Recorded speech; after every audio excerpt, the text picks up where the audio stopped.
Mon mari a dit à ses amis que j'étais trop laide pour être vue, pendant qu'ils me croyaient endormie à l'hôpital après l'accouchement, mais les gens ont vu à quel point ces paroles étaient laides quand j'ai rendu tout cela public. J'ai 28 ans et j'ai donné naissance à ma première fille il y a 5 semaines. Elle s'appelle Leila. Elle est parfaite, la seule bonne chose au milieu de tout ce chaos. Mon mari, Adam, 32 ans, et moi sommes mariés depuis 3 ans, ensemble depuis 5. La grossesse n'a pas été facile pour moi. J'ai eu des nausées matinales presque tout le temps. Mon corps a beaucoup changé et, émotionnellement, ça a été dur. Je n'étais pas cette femme enceinte radieuse et gracieuse qu'on voit sur Internet. Je me sentais comme un ballon trop gonflé, avec de la perte de cheveux, des boutons et des vergetures. Mais je me disais que ça en valait la peine. Je ne m'attendais pas à ce qu'Adam trouve tout cela beau, moi non plus, d'ailleurs. Mais je pensais qu'il comprendrait. Après l'accouchement, j'étais épuisé, complètement vidé. J'ai eu un accouchement compliqué, qui s'est terminé par une césarienne d'urgence. J'étais sous antidouleur et j'essayais d'apprendre à allaiter, à m'asseoir, à me lever, à marcher, bref, à réapprendre à exister dans mon propre corps. Le séjour à l'hôpital était flou, les infirmières entraient et sortaient, les médicaments faisaient effet puis s'estompaient, et mon sens du temps s'était dissous dans une sorte de brouillard irréel. Leila allait très bien, mais moi, je n'étais plus moi-même. J'essayais de faire de mon mieux pour être une bonne mère, tout en ayant l'impression d'avoir été percuté par un camion. Adam a été attentionné au début, du moins en apparence. Il m'apportait de l'eau, changeait les couches, prenait des photos de Leila pour sa famille, me disait de me reposer. Je croyais qu'on traversait tout cela ensemble. Je me souviens de la nuit où c'est arrivé, parce que c'était la première fois qu'on me laissait dormir plus de 2 heures d'affilée. Ils avaient enfin trouvé le bon dosage de médicaments, et je somnolais pendant qu'Adam restait dans la chambre avec moi, du moins, c'est ce que je pensais. Il était passé minuit. Les yeux fermés, j'essayais de m'habituer à cette étrange sensation de ceinture de pression autour du ventre, à cause de la cicatrice. J'ai entendu des bruits, des voix. Au début, je n'ai pas réalisé, mais je n'étais pas complètement endormi. J'étais à moitié consciente, juste assez pour sentir que quelque chose n'allait pas. Les voix étaient masculines, au moins 3. L'une d'elles était celle d'Adam. J'ai pensé qu'il faisait peut-être un appel vidéo pour montrer le bébé. Un peu bizarre à cette heure, mais bon. Puis j'ai entendu la porte s'ouvrir et se refermer, des pas. Je ne pouvais toujours pas bouger à cause des médicaments, alors j'ai gardé les yeux fermés, espérant que ce serait une visite rapide. Mais j'ai entendu des rires, des voix basses, des chuchotements. Et puis je l'ai entendu dire ça. Il se tenait près du berceau, montrant Leila à ses amis, qui étaient apparemment entrés dans ma chambre d'hôpital sans que je le sache. Il leur a dit, en riant, que j'étais trop laide pour être vue pour le moment. Que j'avais l'air d'avoir été percuté par un camion, puis traîné sur du gravier. Il l'a dit comme ça, mot pour mot. Puis il a ajouté que je m'étais laissé aller pendant la grossesse, et que maintenant, c'était juste tragique. Qu'il ne voulait pas que qui que ce soit me voie comme ça, parce que, honnêtement, c'était gênant à quel point j'étais devenu moche. Un des types, je ne sais même pas qui, a répondu quelque chose comme « Ouais, mec, c'est ce qui arrive quand tu te fais piéger avec un gamin. » Je ne savais pas si je rêvais. Mon visage brûlait, comme si j'étais en feu à l'intérieur. Mais je ne pouvais pas bouger, ni parler. Les médicaments rendaient tout lent, irréel. Mon esprit hurlait, mais mon corps refusait de répondre. J'ai entendu Adam leur dire de ne pas s'inquiéter, que j'étais dans le brouillard à cause des bons médocs, et que je ne me souviendrais de rien. Qu'ils pouvaient prendre Leila dans les bras à tour de rôle, s'ils restaient discrets. J'ai entendu le bruit d'une canette, je crois qu'ils avaient apporté de la bière ou quelque chose du genre. Clairement, le règlement de l'hôpital n'avait aucune importance pour eux. Je restais là, immobile, à écouter. Chaque mot était un coup de plus dans le ventre. Ils ont plaisanté sur ce à quoi mes seins ressembleraient maintenant, sur le fait que tout se dégrade après un bébé. L'un d'eux a même dit qu'il faudrait qu'Adam recommence avec une fille plus jeune. Et Adam a ri. Il n'a pas protesté, il n'a rien dit, il a ri. Je restais allongé, avec la sensation de vivre un cauchemar. C'était ces gens-là qui l'avaient fait venir pour voir notre fille nouveau-née, alors que j'étais là, sans défense, meurtri, recousu, sous médicaments. Je suis resté silencieuse tout le temps. Je ne sais pas combien de temps ils sont restés, mais ça m'a semblé durer des heures. Finalement, ils sont partis. J'ai entendu la porte se refermer et Adam s'asseoir à côté de moi, comme si de rien n'était. J'ai continué à respirer calmement.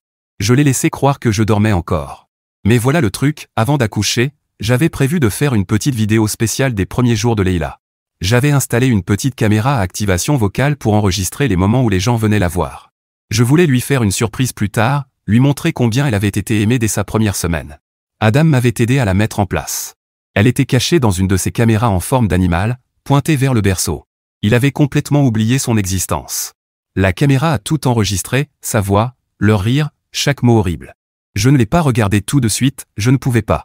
J'ai laissé le fichier de côté plusieurs jours après mon retour à la maison, mais je n'arrêtais pas d'entendre leur voix dans ma tête.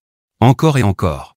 Je me suis mise à me regarder différemment dans le miroir, à douter de tout ce que nous avions vécu pendant la grossesse. Je me suis demandé depuis quand il me trouvait trop laide. Il agissait comme si de rien n'était après cette nuit-là, comme s'il n'avait rien dit. Il m'embrassait sur le front, me disait que j'étais une super maman, envoyait des photos de Leïla à sa famille, publiait ses petites moufles sur Facebook avec des légendes mielleuses du genre « Elle est tout notre monde ». Pendant ce temps, je me sentais vide, comme si je regardais ma vie de l'extérieur. Chaque fois qu'il me touchait ou me souriait, j'avais envie de vomir. Je ne savais pas comment lui en parler. J'ai commencé à revoir la vidéo encore et encore. Je l'ai sauvegardée à 3 endroits, sur mon téléphone, mon ordinateur portable et le cloud. Je l'ai même sauvegardée 2 fois. Je me l'ai envoyée par email, juste au cas où. Et puis j'ai commencé à planifier, car la cérémonie de nomination de Leïla approchait, et Adam n'en avait pas la moindre idée. Il ne se doutait pas une seconde que j'avais tout enregistré. Je suis restée silencieuse les semaines avant la cérémonie. Je n'ai pas cherché la confrontation, je n'ai pas parlé de l'enregistrement, je n'ai pas pleuré devant lui, je n'ai posé aucune question. Je me contentais de suivre le mouvement. Je souriais quand il souriait, j'acquiesçais quand il parlait de parentalité, je disais oui quand il organisait la fête pour accueillir notre fille. Je me sentais comme si je flottais, comme si je regardais la scène de l'extérieur. Ça rendait plus facile pour lui de continuer à faire semblant que tout allait bien. Il n'avait aucune idée de ce que je préparais. Il continuait à parler de notre avenir avec Leïla, disant qu'on l'élèverait ensemble, que nous étions une équipe solide et qu'elle grandirait en voyant ses parents unis et amoureux. Je l'écoutais en silence, tandis que chacune de ses paroles me donnait l'impression de me noyer. Mais je continuais à sourire. Je faisais semblant d'être d'accord avec lui. En coulisses, je faisais mes bagages. J'avais préparé une valise avec tout ce qui comptait, documents, argent liquide, vêtements pour Leïla et moi, un téléphone de secours, 2 copies de la vidéo, l'une sur une clé USB, l'autre sur une carte SD. J'ai laissé une copie chez ma sœur, au cas où. Je ne lui ai pas tout raconté, mais je l'ai suffisamment prévenue pour qu'elle s'attende à quelque chose d'important. La cérémonie se tenait chez ses parents. Sa mère, Melisa, était surexcitée et avait proposé d'accueillir tout le monde. Elle avait invité tout le monde, la famille des 2 côtés, des amis, des cousins, même des collègues d'Adam. Environ 40 personnes étaient attendues. J'avais tout planifié. J'avais même engagé un vidéaste sous prétexte de vouloir immortaliser les souvenirs de cette journée spéciale. Personne n'a trouvé ça bizarre. Aujourd'hui, beaucoup de gens font ça pour les événements liés au bébé. Adam avait aussi apporté un petit projecteur, parce que je lui avais dit que j'avais une douce surprise vidéo à montrer. J'avais raconté à tout le monde qu'il s'agissait d'un montage des premiers moments de Leïla. Adam ne se doutait de rien. Il était occupé à se pavaner avec Leïla dans les bras, à jouer au papa fier, souriant, riant, posant pour des photos. Sa mère n'arrêtait pas d'enlacer les invités, les larmes aux yeux de joie. J'étais encore fatigué de ma convalescence, mais je tenais bon. Je me répétais, encore quelques heures, et je serai libre. Adam me regardait comme si j'étais sa femme parfaite. Il avait son bras autour de moi et disait sans cesse, on a créé une magnifique famille. Il n'avait aucune idée de ce qui allait arriver. Après avoir coupé le gâteau, alors que les invités discutaient en petits groupes, j'ai fait signe au vidéaste de se préparer. Je me suis approché avec Leïla dans les bras et j'ai dit à tout le monde que je voulais partager une courte vidéo, quelques images de nos premiers jours à l'hôpital. Les gens ont souri, certains ont applaudi doucement. Adam avait l'air surpris, mais ému et fier. Il s'est penché vers moi, touché par le geste.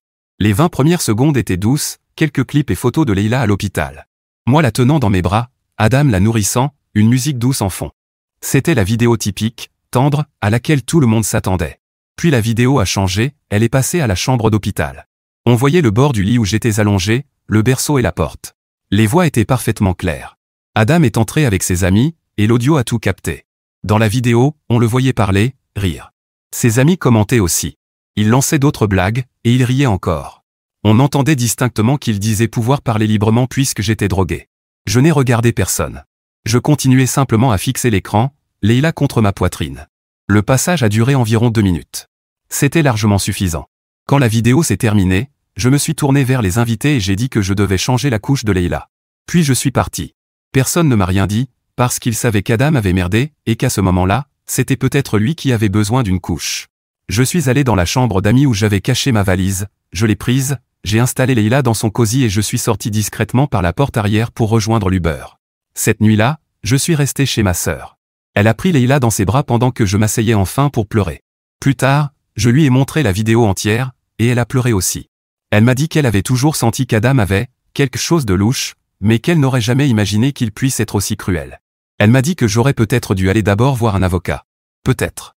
Mais j'avais besoin que sa famille voie. Je voulais qu'il sache exactement ce qu'il avait fait, avec ses propres mots, sans excuse. Sinon, j'aurais encore entendu des phrases du genre « ce n'est peut-être pas si grave, vous pouvez arranger ça ». Les heures suivantes ont été chaotiques. Adam a inondé mon téléphone de messages. Au début, il était furieux, plein de rage, d'accusations, de déni. Il disait que j'avais tout manipulé, que j'avais monté la vidéo pour la rendre pire qu'elle ne l'était. Il m'a insulté, m'a dit que j'avais ruiné sa vie. Puis il a tenté de se défendre, en disant que c'était juste des blagues entre mecs, qu'ils plaisantaient toujours entre eux, mais qu'il ne pensait rien de tout ça. Ensuite, il a commencé à dire qu'il m'aimait, qu'il ne voulait pas me perdre, et que Leila avait besoin de son père autant que de sa mère. Je n'ai pas répondu une seule fois. Sa mère m'a envoyé un court message pour me dire qu'elle était désolée et espérait que j'étais en sécurité. Des amis m'ont dit que j'avais bien fait, d'autres m'ont demandé si j'allais bien. Certains ont dit que rendre tout cela public n'était pas correct, que ces choses se règlent en privé, mais moi, je savais que je n'avais pas tort. Et de toute façon, ce ne serait jamais suffisant, parce que je sais comment ça se passe, quand les gens ne voient pas les preuves, ils finissent toujours par défendre celui qui a mal agi. Là, il y avait la preuve, et chacun pouvait tirer ses propres conclusions. En ce moment, je reste chez ma sœur, en train de réfléchir à la suite. J'ai un peu d'économie, et j'ai déjà consulté un avocat. Je vais me battre pour que Leila reste loin de lui, elle mérite mieux. Quand je la regarde, je ressens un mélange de douleur et d'espoir. La douleur, parce que son père s'est révélé capable de se moquer de la femme qui lui a donné la vie. Et l'espoir, parce que je sais qu'elle grandira avec quelqu'un qui ne la laissera jamais croire que sa valeur dépend de son apparence. Elle ne sera pas élevée par un homme qui trouve normal de rire des autres dans leur dos. Pas tant que je serai là. C'est ce que je voulais partager. Mise à jour, pour ceux qui disent que je suis allé trop loin, que diffuser la vidéo publiquement, c'était cruel, que j'aurais dû simplement partir en silence, voici ma réponse, il a eu sa chance de m'humilier quand j'étais faible, droguée et à moitié inconsciente. Moi, je l'ai fait quand il était pleinement maître de lui-même, et à mes yeux, c'est plutôt clément, vu ce qu'il m'a fait. Mise à jour 1. Il a demandé la garde partagée. En moins de 2 semaines, il a essayé de faire croire que je souffrais de dépression postpartum ayant tourné à la paranoïa. Il a dit que j'avais surréagi à des blagues inoffensives, que j'étais émotionnellement instable, que j'utilisais notre fille pour le punir, et que j'avais détruit sa relation avec elle. Son avocat a même inclus une chronologie complète des événements, déformant tout ce que j'ai fait pour faire croire que je n'étais pas apte à coparentaliser. Je m'attendais à l'attaque, mais elle m'a quand même frappé de plein fouet. Je ne voulais pas me retrouver dans la même salle que lui, encore moins dans un tribunal, mais je n'avais pas le choix. Mon avocate a utilisé tout ce que je lui avais donné, la vidéo, les messages qu'il m'avait envoyés avant et après que tout soit devenu viral dans la famille, les captures d'écran où il se moquait de moi pendant ma grossesse dans les groupes auxquels j'avais encore accès, et même des notes vocales qu'il avait laissées, où il paraissait froid et méprisant chaque fois que je lui demandais de l'aide. J'ai aussi fourni mes dossiers d'accouchement, qui montraient toutes les complications que j'avais traversées, il ne m'avait jamais soutenu. Des amis des deux côtés ont accepté d'écrire des témoignages. Même certains de ses anciens amis, ceux qui riaient dans la vidéo, se sont excusés et ont proposé de confirmer ce qui s'était dit ce jour-là. L'un d'eux a même dit qu'il s'était senti malade en revoyant la vidéo, en réalisant à quel point tout cela avait été cruel. Ma sœur a écrit sur la nuit où je suis arrivé chez elle, tremblante, serrant Leila comme si elle était la seule chose qui me tenait encore debout. Ma mère a raconté comment Adam m'avait ignoré durant les 2 derniers mois de grossesse, comment il avait manqué des rendez-vous médicaux, et comment elle avait dû intervenir plus d'une fois. La première audience a été atroce. Il était assis en face de moi, jouant la victime. Calme, parfaitement habillé, hochant la tête pendant que son avocat parlait de tout l'amour qu'il portait à sa fille. Il ne m'a pas regardé une seule fois. Moi, je me battais contre mes larmes, essayant de garder contenance, pendant qu'on me décrivait comme une personne que je ne reconnaissais pas. Mon avocate a répliqué avec la vidéo et toutes les preuves à l'appui. La juge a demandé à tout examiner en privé.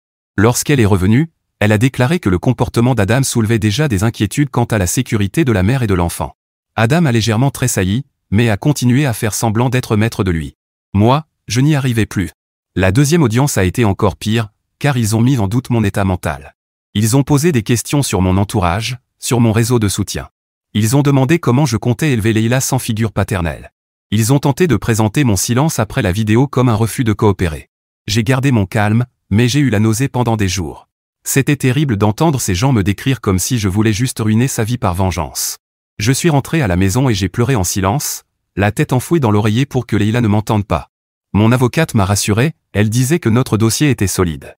Elle m'a dit, les gens comme lui sont doués pour faire semblant, c'est pour ça que le système ne détecte pas toujours la maltraitance émotionnelle subtile. Mais on fait tout ce qu'il faut. Je me répétais sans cesse que tout cela, c'était pour Leila. Je ne veux pas qu'elle grandisse en pensant qu'un homme comme lui, c'est normal. La juge n'a pas encore rendu sa décision finale, mais il est question de faire intervenir un évaluateur de la garde. Ça me va, je n'ai rien à cacher. Il continue à m'envoyer des messages, parfois froids, parfois faussement repentants. Il essaie de se construire une image de bon père. Maintenant, il publie sur les réseaux sociaux des posts sur la paternité, avec des photos de Leïla qu'il avait prises avant mon départ. Il veut paraître impliqué, mais il n'a jamais demandé comment elle allait. Ni à travers les avocats, ni directement, ni même par un simple mot. Les gens commencent à voir clair dans son jeu, il reçoit des commentaires, souvent du genre « Tu ne semblais pas être un bon père ni un bon mari quand ta famille avait le plus besoin de toi. » Je suis épuisé. Chaque fois que je vois son nom sur un document ou sur mon écran, ma poitrine se serre. Mais je n'abandonnerai pas. Nous méritons toutes les deux mieux que lui. Je mérite la paix. Je ne me suis pas battu à travers toute cette douleur pour finir par devoir confier ma fille, même un week-end, à quelqu'un qui a ri de mon corps comme si c'était une blague. Mise à jour 2. Le jugement concernant la garde est tombé il y a environ une semaine. La juge m'a accordé la garde complète de Leïla. Adam a obtenu un droit de visite supervisée un week-end sur 2, dans un centre spécialisé. Pas de nuitée, pas de temps seul avec elle, exactement ce que j'espérais. C'est temporaire pour le moment, mais c'est déjà un immense soulagement. Ce n'est pas quelque chose que j'ai célébré, je n'ai même pas souri, pour être honnête. Je me sentais vide. Je crois qu'après des mois de stress, de paperasse, d'audience, et d'efforts pour rester forte pour ma fille, mon corps a tout simplement lâché. Je n'ai pas pleuré. Je me suis juste assise, j'ai pris une grande inspiration, et j'ai laissé la nouvelle s'imprimer. Le processus a été plus difficile que je ne l'avais imaginé. Je pensais qu'avec des preuves solides et une histoire claire, les choses iraient vite. Mais non. Tout a été lent, chaque détail devait être prouvé. L'avocat d'Adam s'est acharné à me présenter comme émotive et instable. Il a même essayé d'utiliser le fait que j'étais partie pendant la cérémonie du prénom comme preuve que j'étais vindicative. Heureusement, j'avais tout gardé, texto, audio, capture d'écran d'amis ou de connaissances qui avaient entendu ce qu'il disait de moi. J'avais aussi commencé à noter tout comportement inquiétant depuis la naissance de Leïla. Ça a aidé.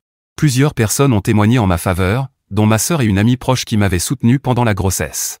Elles ont dit la vérité, sans détour, et je leur en serai toujours reconnaissante. Le tribunal a pris tout cela au sérieux. La juge ne m'a pas accordé tout ce que j'avais demandé, mais les visites surveillées ont été une grande victoire pour la sécurité de Leïla. Adam n'a presque pas réagi lorsque la décision a été prononcée. Il avait l'air contrarié, peut-être surpris. Son avocat a évoqué son droit de faire appel. Je ne sais pas s'il le fera.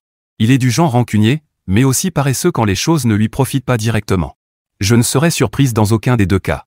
Après le jugement, il m'a envoyé un message, un ton faussement amical, comme si rien ne s'était passé et que nous étions soudain devenus des coparents coopératifs. J'ai déjà décidé de ne plus jamais communiquer directement avec lui, sauf si c'est absolument nécessaire et uniquement par les canaux légaux. Il m'a déjà montré de quoi il est capable quand il me croit faible ou isolé. Leïla est trop petite pour comprendre ce qui se passe, mais elle va bien. Elle grandit vite, elle fait ses dents, ce qui veut dire moins de sommeil pour moi. Mais on s'en sort. Sa personnalité commence à se révéler. Elle est curieuse. Elle adore attraper tout ce qu'elle voit et s'excite dès que je mets de la musique. C'est sans doute ça qui me maintient debout, le beau résultat d'un mariage qui, lui, ne l'était pas. Même si le jugement me soulage, je n'ai pas l'impression que ce soit fini. Adam n'est pas du genre à se retirer discrètement, même s'il agit de manière subtile. Il pourrait utiliser les visites surveillées pour se construire une nouvelle image, prétendre être un père dévoué, jouer le rôle du bon gars. Je ne sais pas. J'en ai trop vu pour faire confiance à ce qu'il montre en surface. La première visite supervisée n'a pas encore eu lieu, mais elle est prévue pour le week-end prochain. Je suis nerveuse, pas parce que j'ai peur qu'il arrive quelque chose pendant la visite, elle sera encadrée, mais parce que je sais que c'est le début d'un nouveau chapitre. Je déteste l'idée qu'il soit près d'elle, même dans un cadre contrôlé. Mais je sais aussi que la cour veut voir les deux parents impliqués, sauf en cas de danger extrême. Je dois faire avec. L'argent est serré, mais je m'en sors. J'ai accepté quelques petits boulots en freelance que je peux faire à la maison pendant que Leïla dort. Ce n'est pas grand-chose, mais ça aide. Ma sœur et quelques amis m'apportent aussi un soutien précieux. En ce sens, j'ai de la chance. Je sais que tout le monde n'a pas cette chance. J'essaie de ne pas trop penser à l'avenir. Je sais que tout peut encore basculer. Adam pourrait faire appel. Il pourrait manipuler la situation pour se faire passer pour la victime. Peut-être qu'il disparaîtra un moment, avant de réapparaître des mois plus tard en réclamant une seconde chance. À ce stade, plus rien ne me surprendrait. Pour l'instant, je me concentre sur Leïla, c'est tout ce qui compte pour moi. Le combat judiciaire est peut-être terminé pour l'instant, mais être parent, ça ne s'arrête jamais. Mise à jour 3. Dernièrement, j'ai sérieusement envisagé de déménager avec Leïla. Pas pour fuir quoi que ce soit, mais parce que je pense que ce serait une bonne façon pour nous deux de repartir à zéro. L'idée serait de me rapprocher de certains membres de ma famille qui vivent à quelques heures d'ici et qui ont proposé de m'aider si besoin. Ce n'est pas une décision impulsive. J'y réfléchis depuis un moment, en pesant le pour et le contre. La principale raison, c'est le soutien. Depuis le début de cette procédure de garde, j'ai dû tout gérer seul, le travail, Leïla, la maison, les audiences au tribunal. Parfois, j'ai l'impression de ne faire que survivre. Avoir de la famille à proximité changerait tout, surtout pour la garde de Leila et l'aide au quotidien. En plus, ils connaissent la situation et savent comment Adam s'est comporté, donc je n'aurai pas à trop expliquer ni à craindre d'être jugé. J'ai commencé à me renseigner sur la ville où ils vivent. Ce n'est pas parfait, mais c'est sûr et le marché de l'emploi y est plutôt bon pour le genre de travail que je fais. Il y a aussi de bonnes options de garde d'enfants, ce qui m'aidera quand Leila sera un peu plus grande et que je voudrais reprendre davantage d'heures de travail. Le coût de la vie est similaire à celui d'ici, donc ce ne serait pas un choc financier. Je pourrais probablement trouver un petit appartement ou une location modeste le temps de m'installer. Bien sûr, ce qui m'inquiète le plus, c'est l'impact que ce déménagement pourrait avoir sur l'arrangement de garde, puisqu'Adam a actuellement des visites surveillées un week-end sur 2. Changer de ville pourrait compliquer les choses. Il vit ici, et le centre de visite surveillé se trouve à proximité. Si je déménage, le tribunal devra réévaluer l'accord en raison de la distance. Je sais qu'Adam pourrait essayer d'utiliser ce déménagement contre moi. Il pourrait prétendre que j'essaie d'éloigner Leila de lui, ou que je ne prends pas en compte son intérêt supérieur. Il pourrait même demander davantage de droits de visite ou tenter d'obtenir une garde partagée. Je ne sais pas comment le tribunal verrait les choses, mais je sais que c'est un risque. Malgré tout, je pense que, sur le long terme, le soutien familial compensera largement les aspects négatifs. J'ai déjà commencé à me renseigner sur la partie légale. J'ai brièvement parlé avec mon avocate des démarches à suivre si je décidais de partir. Apparemment, je devrais déposer une demande officielle auprès du tribunal expliquant pourquoi le déménagement est nécessaire et en quoi il serait bénéfique pour Leila. Je devrais aussi proposer un plan pour que les visites d'Adam puissent continuer sans trop de perturbations. J'ai aussi discuté avec des amis passés par des situations similaires. Certains m'ont prévenu que les affaires de garde peuvent vite devenir chaotiques lorsqu'un parent déménage, même pour de bonnes raisons. D'autres m'ont dit que le plus important, c'est de démontrer que le déménagement vise à améliorer la vie de l'enfant, pas à nuire à l'autre parent. Ça me paraît logique. J'essaie de garder ça à l'esprit. Pour l'instant, j'en suis encore à l'étape de la réflexion.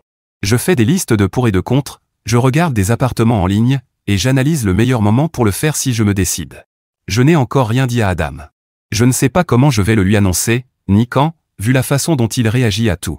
Je me doute que ce ne sera pas une conversation facile. C'est pour ça que j'essaie de me préparer avec toutes les informations légales nécessaires et d'avoir un plan clair avant d'en parler. L'aspect positif, c'est que cette idée me redonne un peu d'espoir, plus que tout le reste ces derniers temps. Déménager près de ma famille signifie avoir plus de soutien, et c'est crucial en ce moment. Cela veut aussi dire que Leila aurait plus de personnes autour d'elle qui l'aiment et pourrait la voir grandir, et je pense que ce serait très bénéfique pour elle. Je sais qu'il n'existe pas de solution parfaite. Les arrangements de garde ne sont jamais simples, surtout avec une histoire aussi compliquée. Mais ce déménagement me semble être une décision pragmatique pour améliorer notre quotidien, même si cela implique quelques défis. Pour l'instant, je vais donc continuer à me renseigner et à en parler avec mon avocate. Je vais continuer à réfléchir à ce qui est le mieux pour Leila et moi, et essayer de prendre la bonne décision en fonction de ça. Je ne suis pas pressé, je veux être sûr avant de faire un grand changement. Mise à jour 4. J'ai décidé de repousser mon déménagement pendant un moment, car les aspects juridiques et liés à la garde allaient devenir un vrai cauchemar. Jusqu'à récemment, quand j'ai enfin décidé de franchir le pas. Ces derniers mois, Adam a commencé à manquer ses visites surveillées. Il y avait toujours une excuse, il était malade et ne voulait pas contaminer Leila, où il devait travailler. Le travail, ce n'était pas nouveau, mais ça sonnait quand même comme des prétextes. Jusqu'à ce que 2 mois passent sans la moindre visite. Avec mon avocate, nous avons utilisé cela comme un argument dans notre dossier de déménagement, puisqu'il ne semblait pas montrer d'intérêt pour sa fille de toute façon. Et la demande a été acceptée. Aujourd'hui, je vis plus près de ma famille, et les choses sont devenues plus faciles pour moi, du moins au niveau du quotidien.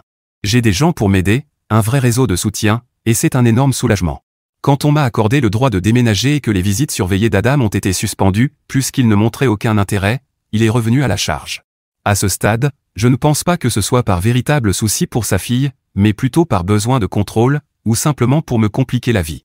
Mais il est trop tard pour qu'il essaie de jouer les pères dévoués.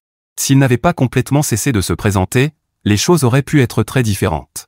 Mais pendant sa plus longue absence, il n'a même pas pris la peine de trouver une excuse pour ne pas venir, il est juste parti pêcher avec un ami ou avec quelque chose de plus important à faire. Alors voilà, pour moi, c'est terminé. Je ne suis pas naïve, je sais qu'il pourrait redécouvrir sa vocation de père dans quelques mois ou quelques années et tenter à nouveau quelque chose. Mais je serai prête.